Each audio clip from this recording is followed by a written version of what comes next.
முதல்வர் மு.க. ஸ்டாலின் அவர்கள் வந்து நேற்று நடைபெற்ற ஒரு அமைச்சர்கள் கூட்டத்தில் வெளிப்படையாக வந்து அமைச்சர்கள்லாம் பார்த்து பேசுங்க, அமைச்சர்கள் வந்து பேசும்போது கண்ணியத்தோடு பேசணும் அப்படின்னு சொல்லியிருக்காங்க. அதை எப்படி பார்க்குறீங்க?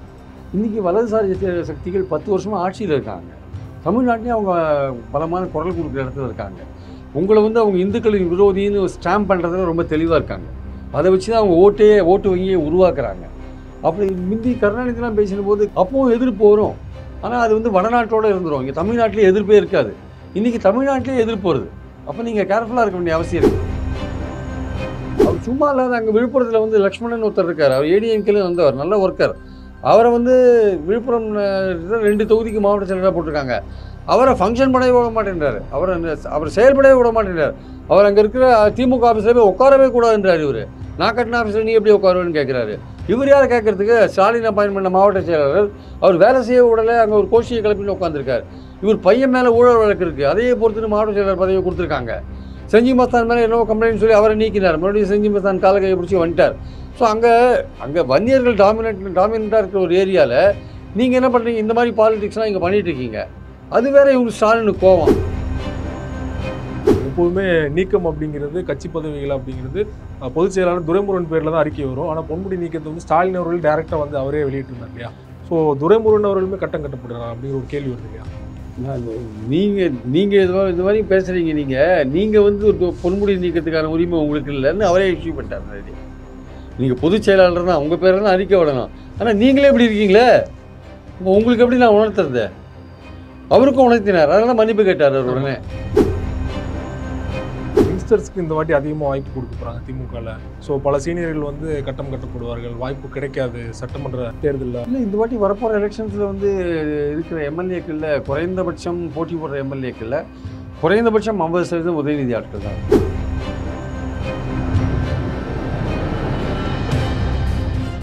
அரசியல் களம் நேயர்களுக்கு வணக்கம். இன்றைக்கு நம்மோடு நேர்காணலுக்காக மூத்த பத்திரிகையாளர் திருமிகு பிரியன் அவர்கள் நம்மோடு இணைந்திருக்கிறார். அவரோடு பேசலாம். சார் வணக்கம். வணக்கம் சார். சில தினங்களுக்கு முன்னாடி தமிழ்நாடு அமைச்சர் பொன்முடி அவர்கள் பெண்கள் குறித்து, இந்து மதம் குறித்து பேசினது சர்ச்சையானது. இந்த சூழலில் அவருடைய துணை பொதுச் செயலாளர் பதவி பறிக்கப்பட்டது. முதல்வர் மு.க. ஸ்டாலின் அவர்கள் வந்து நேற்று நடைபெற்ற ஒரு அமைச்சர்கள் கூட்டத்தில் வெளிப்படையாக வந்து அமைச்சர்கள்லாம் பார்த்து பேசுங்க, அமைச்சர்கள் வந்து பேசும்போது கண்ணியத்தோடு பேசணும் அப்படின்னு சொல்லியிருக்காரு இல்லையா? அதை எப்படி பார்க்குறீங்களா?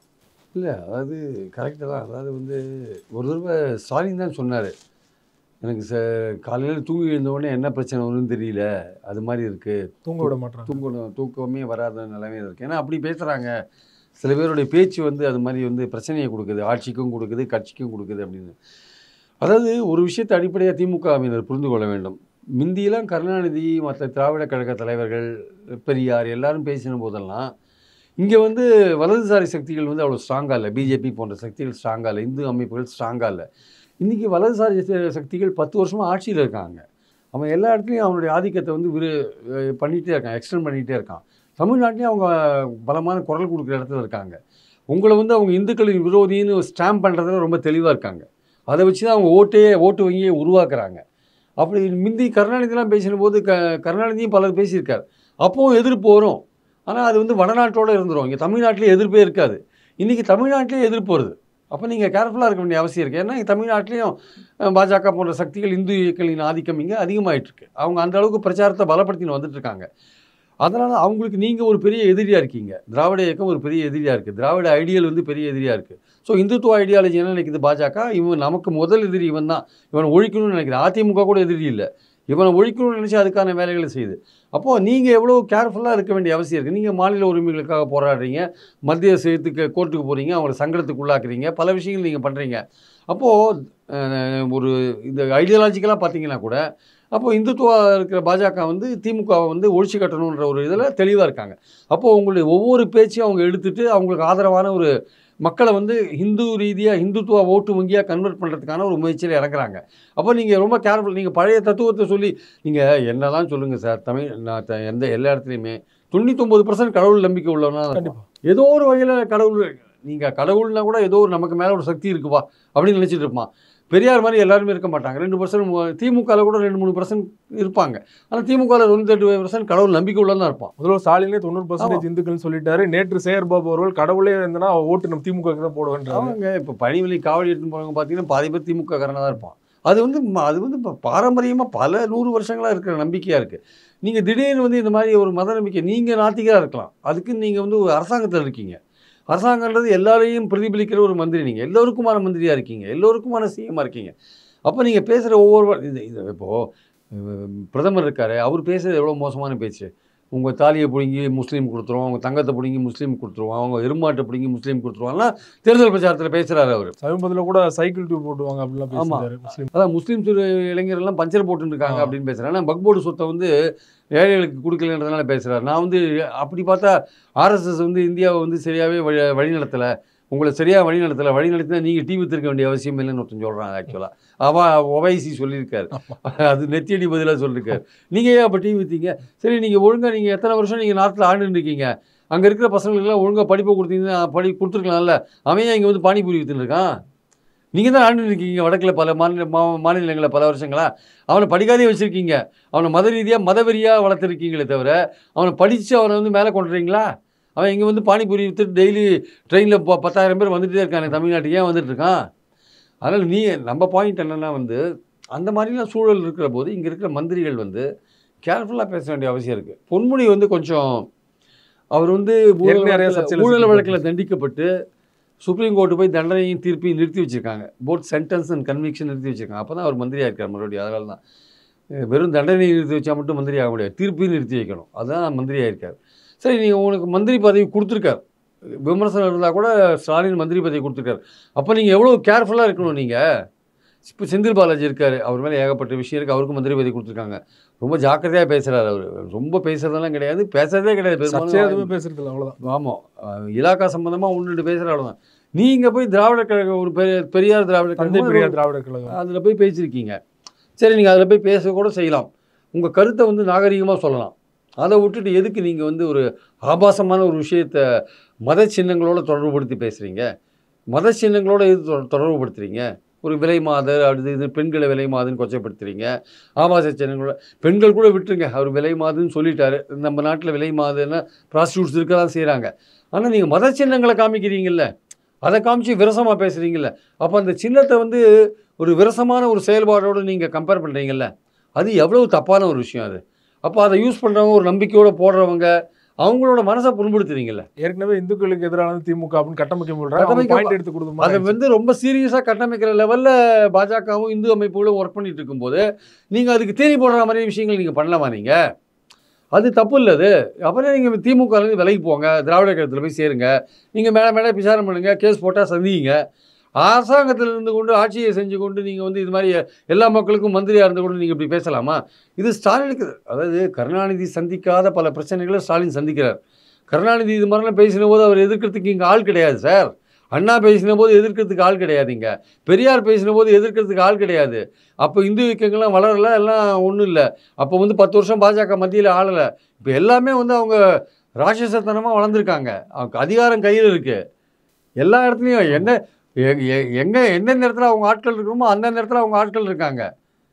நீங்கள் கடைசியாக எந்த கட்டம் போய் உங்களுக்கு நீதி தெரிவிங்களோ எங்கெங்கே ஆள் இருக்கணுமோ அங்கெல்லாம் ஆள் செட் பண்ணி வச்சுருக்காங்க அவங்க. அதனால் நீங்கள் அப்படி இருக்கும்போது நீங்கள் எவ்வளோ ஜாக்கிரதையாக பேசணும் ஒரு மந்திரி.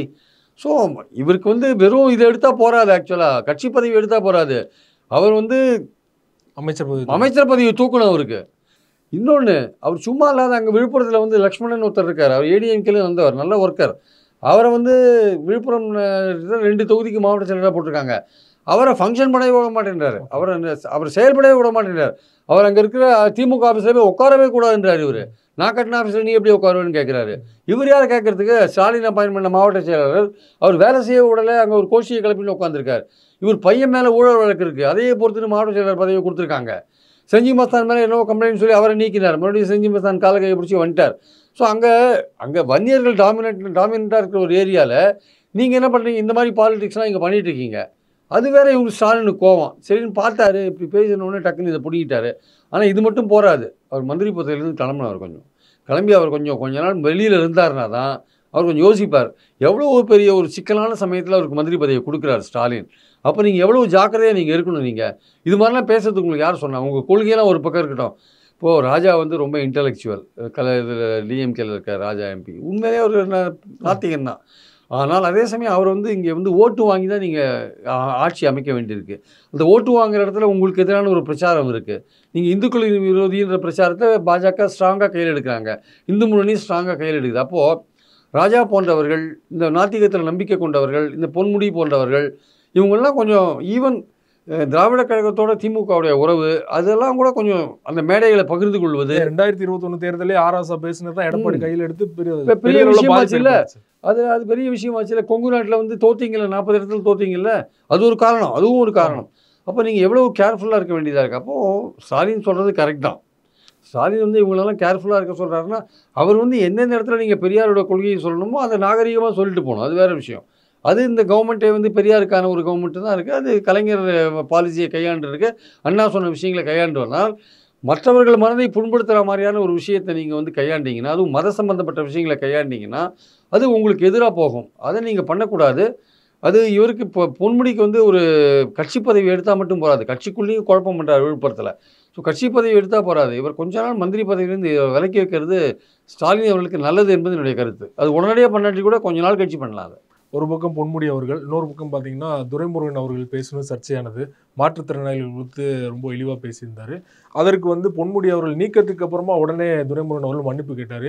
எப்போதுமே நீக்கம் அப்படிங்கிறது, கட்சி பதவிகள் அப்படிங்கிறது பொதுச் செயலாளர் துரைமுருகன் பேரில் தான் அறிக்கை வரும். ஆனால் பொன்முடி நீக்கத்தை வந்து ஸ்டாலின் அவர்கள் டைரெக்டாக வந்து அவரே வெளியிட்டிருந்தார் இல்லையா? ஸோ துரைமுருகன் அவர்களுமே கட்டம் கட்டப்படுறாரு அப்படிங்கிற ஒரு கேள்வி வருது இல்லையா? நீங்கள் இது மாதிரி பேசுகிறீங்க. நீங்கள் வந்து பொன்முடி நீக்கிறதுக்கான உரிமை உங்களுக்கு இல்லைன்னு அவரே இஷ்யூ பண்ணிட்டார் நேரடியாக. நீங்கள் பொதுச் செயலாளர் தான், உங்கள் பேரை தான் அறிக்கை விடணும். ஆனால் நீங்களே இப்படி இருக்கீங்களே, உங்களுக்கு எப்படி நான் உணர்த்துறது? அவருக்கும் உணர்த்தினார், அதனால் மன்னிப்பு கேட்டார் அவர் உடனே. அவர் ரொம்ப சீனியராக இருக்கார். ஆனால் இவர் பேசினது என்டையர்லி வேறு. இது வந்து மத உணர்வுகளை புண்படுத்துகிற மாதிரி விரசமான பேச்சு. அவர் வந்து கொஞ்சம் பழைய பாணி, பழைய ஆள் இல்லையா? அதனால் அந்த பழைய ஆட்கள் என்ன பயன்படுத்துவாங்களோ வார்த்தைகள் அதை பயன்படுத்திட்டார். அது மாற்றுத்திறனாளிகள்னு பயன்படுத்தியிருக்கலாம் அவர், அதை விட்டு பழைய வார்த்தைகளை பயன்படுத்திட்டார். அது வந்து ஏதோ இயல்பாக வந்துடுச்சு ஆக்சுவலாக. ஓகே, அதுவே வந்து ஸ்டாலின் வந்து அதை ரசிக்கலை ஆக்சுவலாக. அதனால தான் நீங்களே இப்படி பேசுகிறீங்க, அதனால தான் சொல்லிட்டு நானே நோட்டீஸ் இஷ்யூ பண்ணுறேன், நானே வந்து அவருக்கு அறிக்கை கொடுத்துறேன்னு பொன்முடிக்கு அறிக்கை கொடுத்துட்டார். அதனால தான் துரைமுருகனே அப்படி இருக்கும்போது, பொன்முடி போன்ற சீனியர்கள் அப்படி இருக்கும்போது என்ன பண்ணுவார் ஸ்டாலின்? என்ன பண்ணுவார்? ஸோ எல்லா மந்திரிகளுக்கும் அவர் வந்து சொல்ல வேண்டிய கட்டாயத்தில் அவர் இருக்கார். ஏன்னா வந்து இன்றைக்கி அவர் சந்திக்கிற விஷயங்கள் அப்படிப்பட்ட விஷயங்களாக இருக்குது. 26 வந்து உங்களுக்கு பெரிய சவால் காத்துட்ருக்கு. இப்போ அமித்ஷா வந்து என்ஃபோர்ஸ்மெண்ட்டை வச்சுன்னு சும்மா இருக்க மாட்டார். இன்னும் அடுத்து எந்தெந்த மந்திரிகளை ரைடு பண்ணுவாரோ எல்லாத்தையும் பண்ணுவார். உங்களை எந்த அளவுக்கு டேமேஜ் பண்ணுமோ அந்த அளவுக்கு பண்ணுவார். அதனால் வந்து நீங்கள் ரொம்ப ரொம்ப ஜாக்கிரதையாக இருக்க வேண்டியதாக இருக்குது. இந்த ஊழல் போன்ற விஷயங்கள்லையும் சரி, இந்த மாதிரி பேசுகிற விஷயங்கள்லையும் சரி, நீங்கள் நடந்து கொள்கிற விஷயங்கள்லையும் சரி, ரொம்ப கேர்ஃபுல்லாக இருக்க வேண்டியது. ஏன்னா உங்களை சுற்றி உங்களுக்கு எதிரான ஒரு பலமான கூட்டணி வேறு உருவாகிற ஒரு சூழல் இருக்கிறதுனால நீங்கள் ரொம்ப ஜாக்கிரதையாக இருக்க வேண்டிய அவசியம் இருக்குது. ஒரு புறம் பார்த்தீங்கன்னா சீனியர் அமைச்சர்களால் இப்படிப்பட்ட பிரச்சனை, இன்னொரு பக்கம் வந்து யங்ஸ்டர்ஸ்க்கு இந்த வாட்டி அதிகமாக வாய்ப்பு கொடுக்க போகிறாங்க திமுகவில்.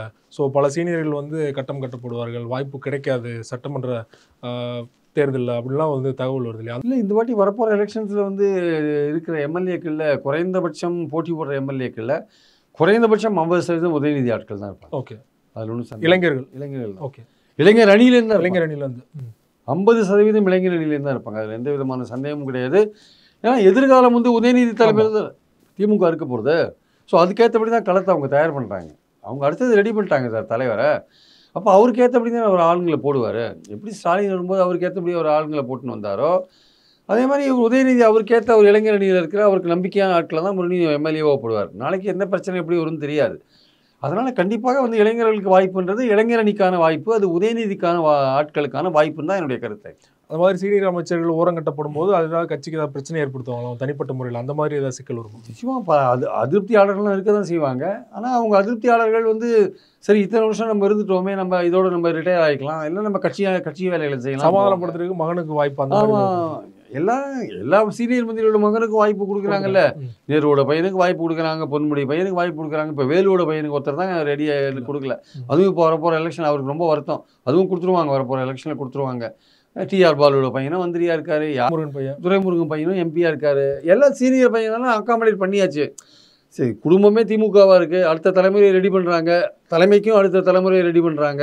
Okay, right. அதனால் வந்து சீனியர்கள் வந்து வாரிசு கொண்டு வராத சீனியர்கள், இப்போ எம்ஆர்கே பன்னீர்செல்வத்தோட பையன் கூட கட்சியில் ஏதோ பதவியில் இருக்கான். அந்த மாதிரி இருக்காங்க, எல்லா இடத்துலையும் இருக்காங்க. ஸோ அந்த மாதிரி ஏற்கனவே வாரிசுகளை கொண்டு வந்துட்டவங்க கவலைப்பட மாட்டாங்க சீனியர்ஸு. வாரிசே இல்லாத இருக்கிறவங்க என்னடா நம்ம யாரடா கொண்டுறதுன்னு யோசிப்பாங்க. அவங்களுக்கு பதவி போச்சுன்னா கஷ்டப்படுவாங்க. கொஞ்சம் முறுமுறுப்புகள் இருக்கும். ஆனால் வேறு வழி கிடையாது. ஒரு கட்சி வந்து அந்த அடுத்த கட்டத்துக்கு போகும்போது இதெல்லாம் வந்து தவிர்க்க முடியாத ஒரு விஷயங்கள். மாற்றம் ஒன்றே மாறாது ஆக்சுவலாக. சார், நிறைவாக ஒரு கேள்வி.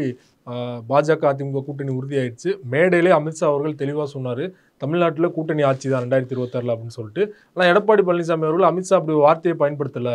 கூட்டணி ஆட்சிலாம் இல்லை, டெல்லியில் எப்படி மோடியோ அதே மாதிரி வந்து தமிழ்நாட்டில் எடப்பாடி பழனிசாமி தான் சொல்லிட்டு தெளிவாக சொல்கிறார் இல்லையா? இந்த ஸ்டேட்மெண்ட்டை அமித்ஷா எப்படி எடுத்துப்பார் நினைக்கிறீங்க? இல்லை, அதாவது வந்து அமித்ஷாவுக்கும் எடப்பாடிக்கும் நடுவில் என்ன மாதிரி பேச்சு நடக்குதுன்னு தெரியாது. அவங்க 2 பேரும் ப்ரெஸ் கான்ஃபரன்ஸில் வரும்போது அமித்ஷா வந்து கோயலேஷன் கவர்மெண்ட், அதிமுக தான் கூட்டணிக்கு தலைமை, கூட்டணி அரசு தான் சொன்னார். அதுதான் எல்லா பேப்பர்லையும் ரிப்போர்ட் ஆகிருக்கு. ஏதோ நமக்கெல்லாம் காதே கேட்காத மாதிரி எடப்பாடி பேசி பேட்டிலேயே தான் சொன்னார். அதான் ஏதோ பத்திரிகை நிருபர்கள்லாம் காது செவிடுன்ற மாதிரியும், லாங்குவேஜ் ஹிந்தி தெரிஞ்சவங்க எவ்வளோ பேர் இருக்காங்க. அன்றைக்கி வந்து ஆங்கில தினசரி, பிரபல ஆங்கில தினசரியில் தலைப்பிலேயே அதான் போட்டிருக்கான். அஇஅதிமுக தலைமை வகிக்கும் கோயலேஷன் கவர்மெண்ட் அப்படின்னு அமித்ஷா சொன்னதான் போட்டிருக்கான். ஒருவேளை எடப்பாடி அவர்கள் ஹிந்தி புரியலையா அந்த டைம்? புரியலன்னா கூட கேட்டுக்கலாமே. அவர் அமித்ஷா அடுத்தது என்ன சொன்னார், பிஜேபி அமைச்சரவை சேருமானா அது தேர்தலுக்கு அப்புறம் முடிவு பண்ணுவோம்னு சொன்னார். ஆனால் கூட்டணி ஆட்சின்றதை முதல்ல சொல்லிட்டார்.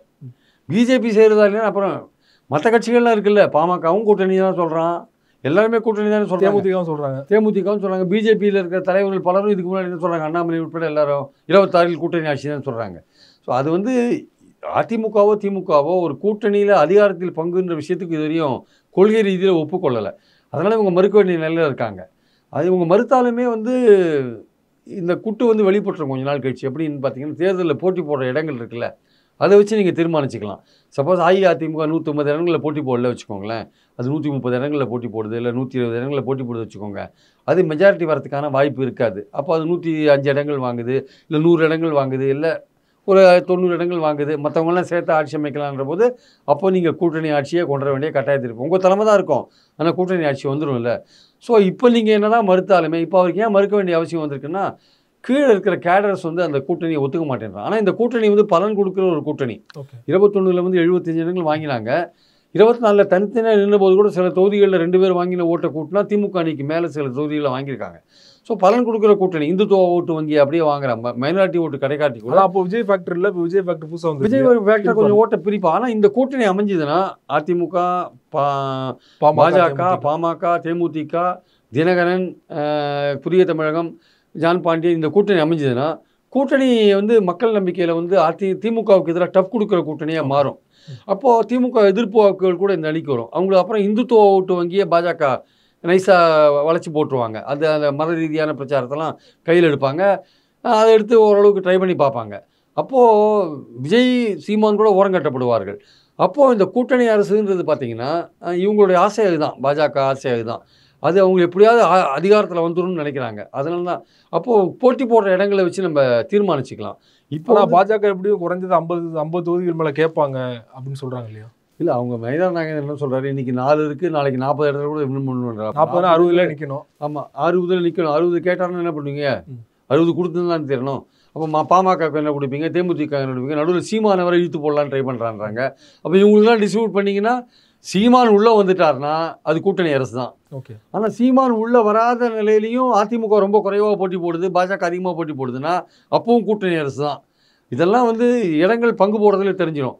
ஸோ இப்போவே அந்த விஷயங்கள் போச்சுன்னா, இப்போ ஏன் வந்து அனௌன்ஸ் பண்ணாங்கன்னா கூட்டணியை, இவர் வந்து தாவேக்காவோட போக பார்த்தாரு. அங்கே தாவேக்காவில் விஜய் வந்து கூட்டணி அரசு பாதிக்கு பாதி இடம் கொடுக்கணும்னு சொன்னவே இவர் வேறு வழி இல்லாத பாஜகவுக்கு போக ஆரம்பிச்சிட்டார். அவங்களும் பாஜகவும் இதை உணர்ந்து என்ன பண்ணாங்க, அதிமுக இழுத்து ஒரு கமிட் பண்ண வச்சுட்டாங்க.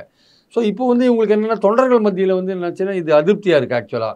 அப்போ இந்த கூட்டணி அரசு ஆட்சின்னு சொன்னால் இன்னும் அது அதிருப்தியை உண்டாகுன்ட்டு இந்த மாதிரியான ஒரு விஷயத்தை வந்து இவங்க சொல்லிட்டு இருக்காங்க. சரி, எல்லாருமே சொன்னால் அது வந்து குழப்பமாகி டெய்லி அன்னன்னைக்கு பிரச்சாரமாக வரும். இதுவே கூட்டணியில் ஒரு பெரிய குழப்பத்தை உண்டு பண்ணணும், எடப்பாடிக்கு வேறு வழியில் டேமேஜ் கண்ட்ரோல் பண்ணுற மாதிரி இனிமேல் யாரும் இதை பற்றி பேசக்கூடாது, நான் பேசிட்டேன் அப்படின்றார். அவர் பேசினது தப்பு. கூட்டணி ஆட்சி அமித்ஷா சொன்னது தான் உண்மை. அவரே வந்து மாற்றி பேசுகிறார். இந்த பத்திரிகை நிருபர்கள்லாம் போகிறாங்கல்ல, எடப்பாடியை பார்க்குறாங்கல்ல, அவங்க காமிக்கணும், ஐயா நீங்கள் அன்றைக்கி பேசினது ரெண்டு அடுத்த நாளே ரிப்போர்ட் ஆகிருக்கு. இது மாதிரி நீங்கள் 5 நாள் கழிச்சு இதை மறுத்தா என்ன அர்த்தம்? அன்றைக்கே நீங்கள் பக்கத்தில் தான் உட்காந்துருந்தீங்க, நீங்கள் ஏன் சொல்லக்கூடாது, ஏன் பேசக்கூடாது, கேட்கணும்ல. நம்ம ஆளுங்க அதெல்லாம் கேட்க மாட்டாங்க. அவர் சொன்னதை கேட்டுன்னு வந்துட்டாங்க வச்சுக்கோங்களேன். ஸோ அவர் சொன்னது, அமித்ஷா சொன்னது கூட்டணி ஆட்சி தான், பாஜக இன்னும் உறுதியாக இருக்கிறது கூட்டணி ஆட்சி தான். இப்போ அதை பற்றி வந்து இப்போ எதுவும் பேச மாட்டாங்க. தேர்தல் போது அந்த கூட்டு வெளிப்பட்டுரும் ஆக்சுவலாக. ரொம்ப நன்றி சார். சமகால அரசியல் தொடர்பாக பல்வேறு விஷயங்களை எங்களோட பகிர்ந்து கொண்டீங்க மிக விரைவாக. நன்றி சார்.